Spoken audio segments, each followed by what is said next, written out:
Olá, meu nome é Vinícius, eu sou graduando do curso de Ciências Econômicas aqui na FUMEC. E é um prazer para mim poder apresentar a vocês o meu trabalho de conclusão de curso, que é Gestão da Performance Empresarial e o Ciclo de Vida das Organizações. A ideia é que a gente trabalhe aqui os desafios da escolha das ferramentas e métodos de gestão da performance empresarial no século XXI.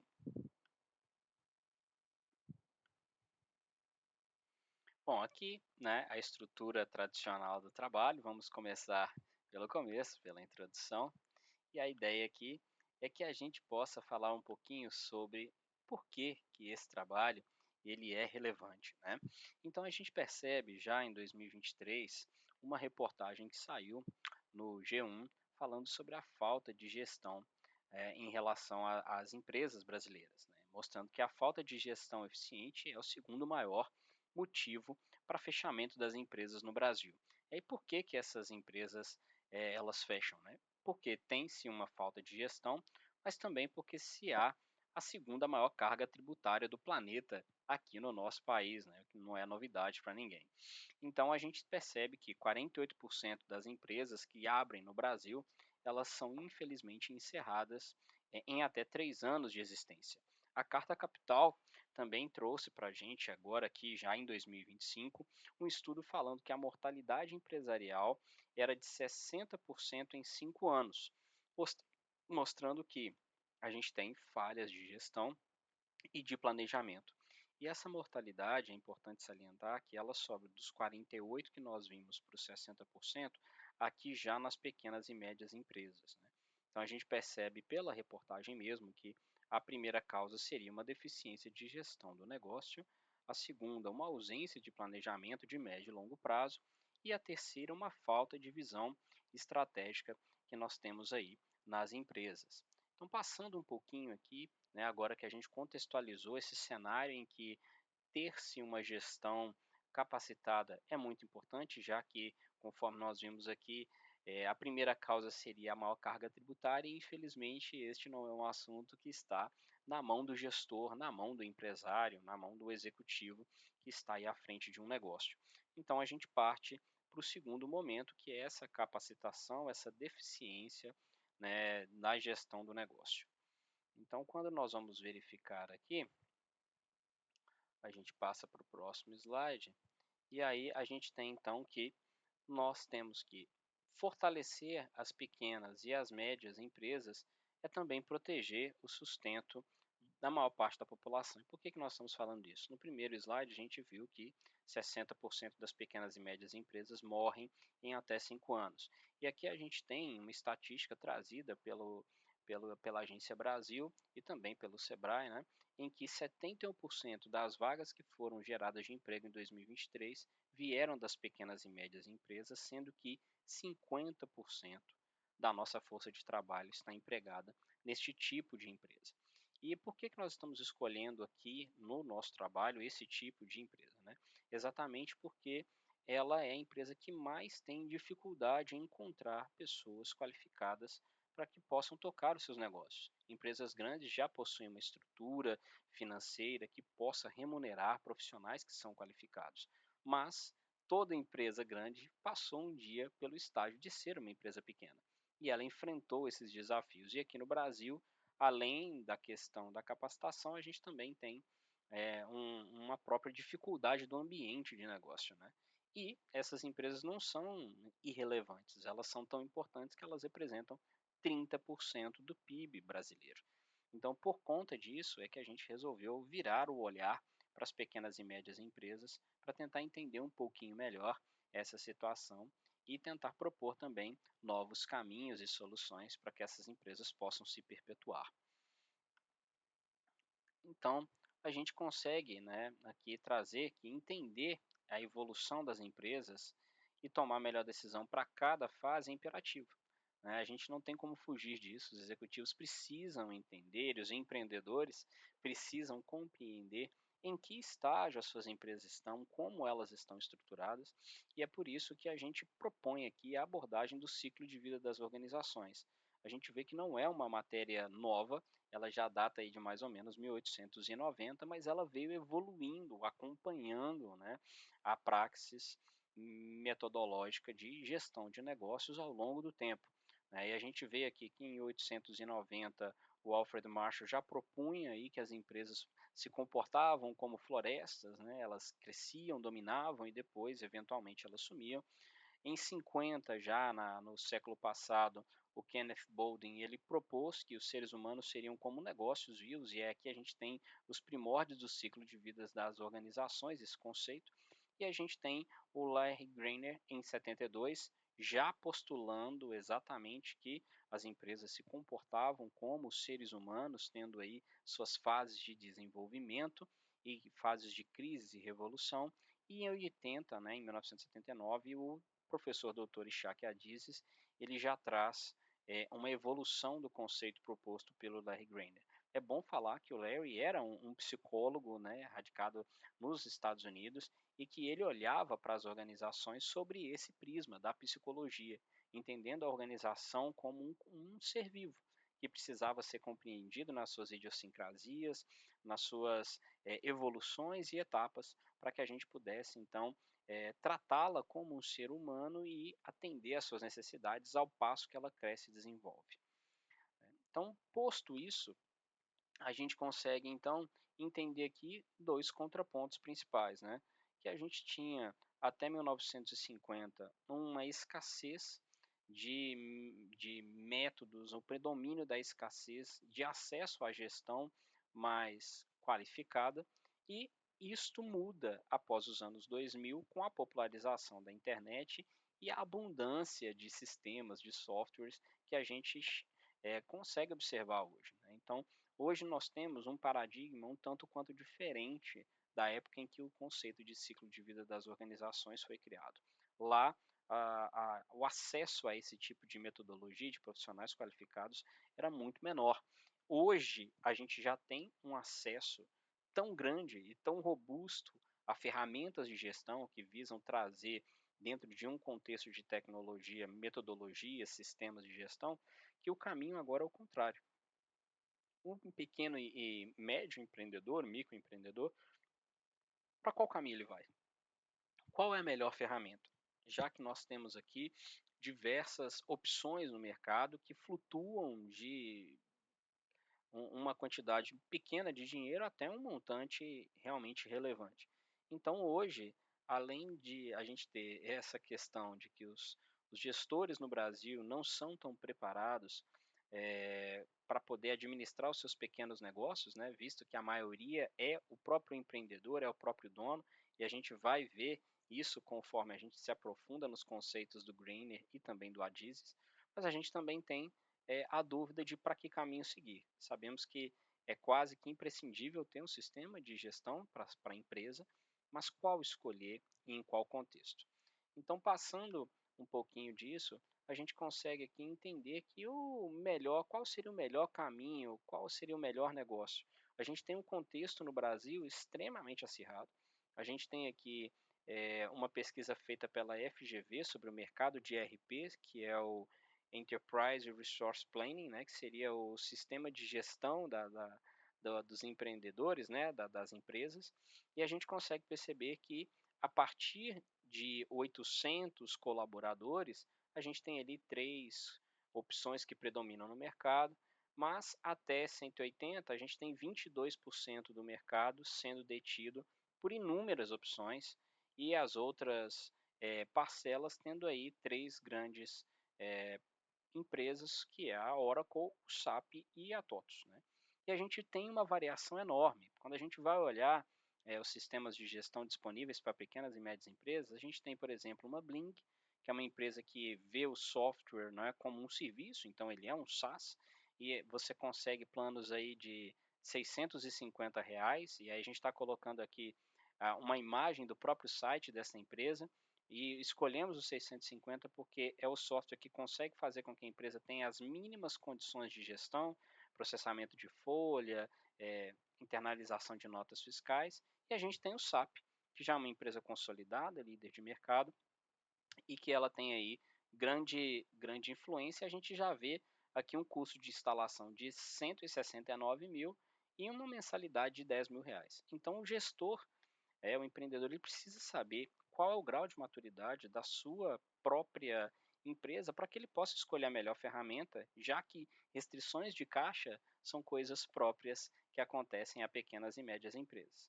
Então a gente avança um pouquinho aqui, trazendo um pouco dos objetivos. Então o objetivo do trabalho é apresentar esse desafio, né, do método de gestão e também da escolha do RP, e também apresentar o conceito do ciclo de vida das organizações e demonstrar como esse conceito é importante na definição das melhores estratégias de gestão e suas respectivas ferramentas.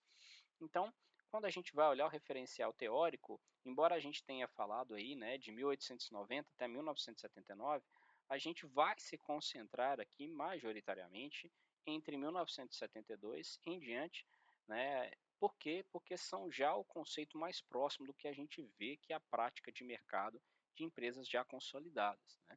Então a gente tem aqui o conceito do Larry Greiner, que é o conceito de que os ciclos de vida mudam conforme as crises, e todos eles propõem uma relação de crescimento, de tamanho de empresa com maturidade, que não tem nada a ver com o tempo de existência. A gente pode ter uma empresa super madura com 4 ou 5 anos, a depender, obviamente, né, de toda a história que essa empresa passou, como a gente pode ter uma empresa com 10 anos de mercado que ainda enfrenta problemas típicos de uma empresa recém-nascida. Então, esse é um ponto importante. Eles trazem a maturidade como sendo a robustez da estrutura de processos, pessoas e sistemas, e não somente do tempo de abertura do CNPJ, vamos dizer assim. Então, focando um pouco aqui no que o Greiner traz, ele coloca que a idade não é maturidade. E ele traz aí 5 fases de crescimento da empresa em que ela passa por estágios de evolução. E uma das coisas mais importantes que ele coloca é que cada estágio é precedido, ele é sucedido por uma revolução que vai levar a empresa para um novo estágio de crescimento. Então, por exemplo, nós vemos aqui uma empresa jovem, o primeiro momento dela é uma crise de liderança. Então, ela cresce através da criatividade, da força de vontade do seu empreendedor, e chega no momento em que esse empreendedor, para que o negócio cresça, ele precisa, de alguma forma, abrir mão da liderança desse negócio. Então, ele fica ali, segura um pouco, não segura, delega, não delega. Então, essa é a primeira crise da empresa. E aí, quando a gente vai verificar, a gente percebe que essa crise, caso ele consiga ultrapassá-la, ela vai levar a empresa para um novo ciclo de crescimento, que é o crescimento através da direção. Então, o dono do negócio para de liderar efetivamente ali o operacional e passa a dar guidelines, né, dar orientações para que a empresa possa crescer. Isso vai acontecendo em cada ciclo e ele vai falando que a empresa, de modo geral, ela vai crescendo e esses crescimentos são precedidos por crises, por revoluções, né? E quando a gente vai ver o Adizes, que propõe uma revolução, né, propõe uma nova interpretação deste conceito trazido pelo Greiner, ele já coloca um detalhamento maior e ele traz uma inovação que é a empresa pode morrer. A gente não nota isso no ciclo anterior do Larry, né? E um ponto interessante é que ele vai colocando que a empresa pode morrer não só por envelhecimento, mas ela pode morrer por uma falta de capacidade de lidar com essas crises que o Larry trouxe lá atrás. E aí ele propõe 10 etapas, né? Então ele vai vendo que a cada etapa há uma armadilha, uma crise própria daquela idade, daquele momento da organização, que faz com que ela tenha que tomar uma decisão e que, caso ela não consiga superá-la, o que vai acontecer é que ela vai parar de crescer e vai morrer. Então, ele vai trazendo aqui, na infância, a mortalidade infantil, depois de um momento, a cilada do fundador, que é quando a empresa vai passar a sua gestão para uma gestão mais profissional, então tem uma cilada aí da família reter toda o conhecimento, reter toda a liderança da empresa e a empresa não conseguir passar para a adolescência. Então, ele vai mostrando isso. E um ponto importante ele fala que no primeiro ciclo há um equilíbrio entre flexibilidade e controle. E que no segundo ciclo, que é o do envelhecimento, a empresa passa a ser tão controlada que ela perde a flexibilidade, que é o item essencial para o crescimento, e aí ela entra numa questão de burocracia que acaba gerando a sua própria morte. Então é importante a gente trazer esses conceitos, por quê? Porque caso o gestor tenha domínio disso, ele vai conseguir definir qual é a melhor ferramenta para aquele momento em que a empresa está. Sem esse conhecimento, essa maturidade, essa consciência, qualquer decisão que for tomada pode levar o negócio à bancarrota. Então é importante que a gente traga esse conceito para cá. E no comparativo rápido, a gente vê que o modelo do Grainer ele tem 5 estruturas, enquanto o modelo do Adise tem 10 estruturas. E a gente percebe que mesmo nas questões de estrutura, de pessoas, processos e sistemas, embora a gente não possa desconsiderar a importância do que o Grainer trouxe, o Adizes avança muito. E a gente vê que hoje a maior parte dos sistemas de gestão são releituras desta proposta que o Adizes traz. Né? A gente tem casos inúmeros, como por exemplo a Coca-Cola, como a Procter Gamble, que são empresas que estão no mercado há muito tempo, se reinventam, são flexíveis e elas tentam a todo tempo combater, né, as suas burocracias para fazer frente ao mercado, que é um outro ponto que o Adizes também traz, né, de ter um modelo aqui que mostre que as crises não são só internas. Larry traz muito isso. Enquanto a Adizes fala, olha, a crise pode ser originada pelo próprio mercado, que vai forçar a empresa a se adaptar e a mudar o seu ciclo de vida, né? Então, a ideia aqui é que o gestor tenha essa capacidade e ele possa então olhar para a empresa, compreender o momento que ela está e definir qual é a melhor comida, a melhor vacina, a melhor estrutura que ela precisa para que ela possa se desenvolver. Então, a gente tentou apresentar isso no trabalho.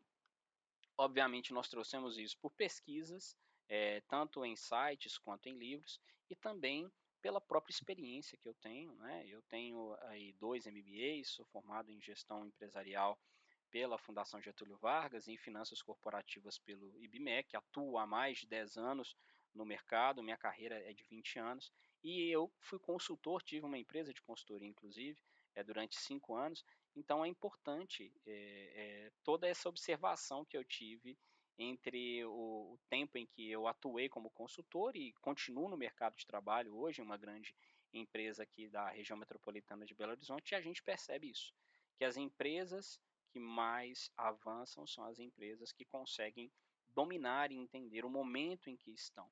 E que essa crise de identidade ela é própria de todas as empresas. O gestor, a pessoa que está à frente, é que precisa ter o conhecimento e a maturidade para que ele possa guiar a empresa nos caminhos corretos. Então, uma das coisas que a gente propõe nesse trabalho é exatamente a importância da academia para auxiliar na formação dos nossos empreendedores e na formação dos nossos gestores. Então, o objetivo das empresas é a sua perpetuação e o gestor precisa entender isso. Né?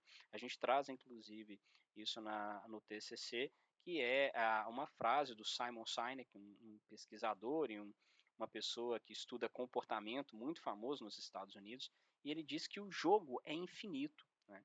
Então, é essa a importância que a gente precisa trazer para o contexto. A gente não está competindo aqui em 2 tempos de 45 minutos como era no futebol. O jogo não termina, as regras do jogo mudam, os competidores mudam e as empresas precisam ter a flexibilidade, a maturidade necessária para acompanhar esses tempos e movimentos. Então, 3 pontos importantes para a gente finalizar aqui. A gente conclui que processos, sistemas de gestão são um tripé que o gestor precisa dominar, o empreendedor, o gestor, o executivo. O jogo é infinito, a ideia é que a gente perpetue a empresa o máximo possível e a educação é o caminho. Né? A academia exerce um papel fundamental em trazer os conhecimentos acadêmicos o mais próximo possível para a prática de mercado, para que os profissionais que estão sendo formados agora eles possam chegar ao mercado de trabalho ou chegar ao empreendedorismo preparados para os desafios que o mercado exige das empresas, né? Sobretudo das pequenas e médias empresas, que são uma grande fonte de renda em todos os lugares, mas especialmente aqui no Brasil. Então, foi um prazer falar com vocês, espero que esse vídeo esclareça um pouco da nossa pesquisa e que a gente possa conversar mais em breve aí na defesa do TCC. Um abraço e até mais.